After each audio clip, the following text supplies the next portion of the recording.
a weekend in Chicago. 13-year-old boy, Adam Toledo, on March 29th, in the wee hours of the morning, was stopped by police, shot and killed in an alley in the city of Chicago. Thousands have been gathering in his memory since.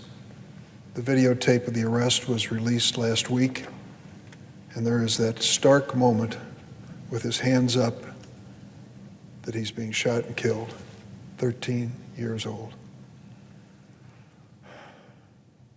There's a lengthy debate going on in our city and our nation about the role of the police, the fairness of law enforcement, what's happening with children in areas of poverty, and guns.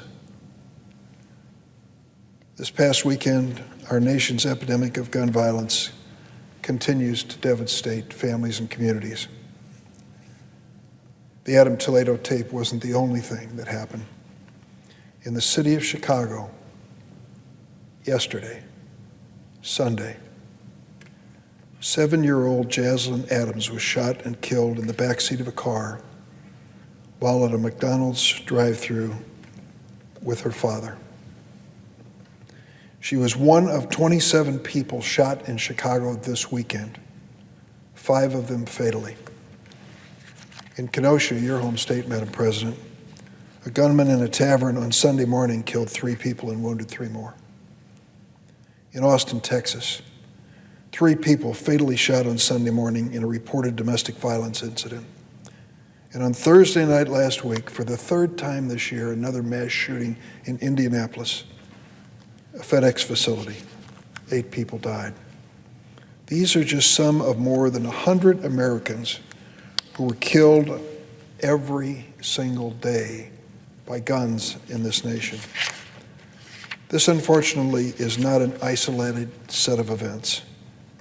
This is not just a rare, tragic weekend. This is America 2021.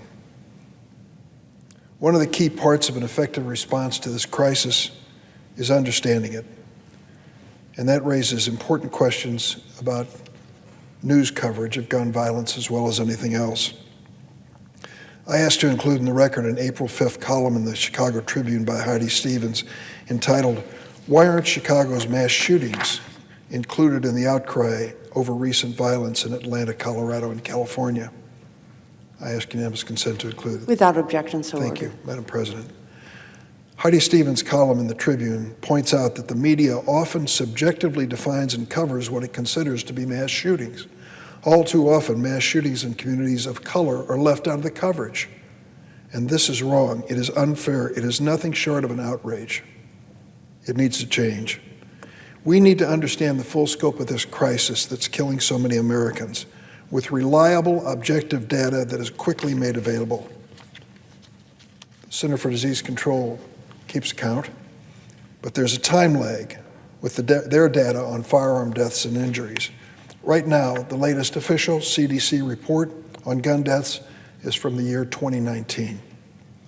There's a website, though, Gun Violence Archive, that keeps track of shooting incidents virtually on a real-time basis. I believe that news coverage of mass shootings in America should use the definition and statistics provided by the Gun Violence Archive. They define a mass shooting as an incident in which 4 or more people are shot and either killed or injured, not including the shooter.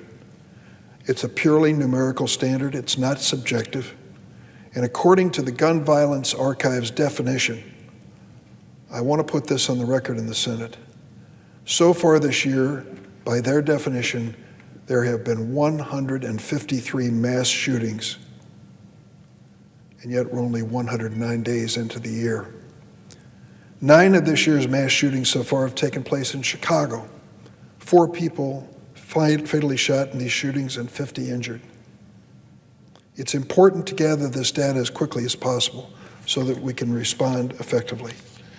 Last week, I spoke on the floor and commended President Biden for speaking out. He recently announced an important set of executive actions on gun violence. Steps to limit untraceable ghost guns, help states pursue extreme risk protection orders, which incidentally, the state law in Indiana apparently was not solid enough or tamper-proof enough. It was overcome there for the latest mass shooting. Report on firearms trafficking patterns, and nominate an experienced ATF veteran, David Chipman, to be the first Senate-confirmed director of that agency since 2015. You see, Madam President, many of the critics of gun safety legislation say just enforce the laws we have. But if you've been around the Senate for more than 15 minutes, you realize the agency that has a major responsibility in that, ATF, is notorious for being underfunded, understaffed, and to go without leadership.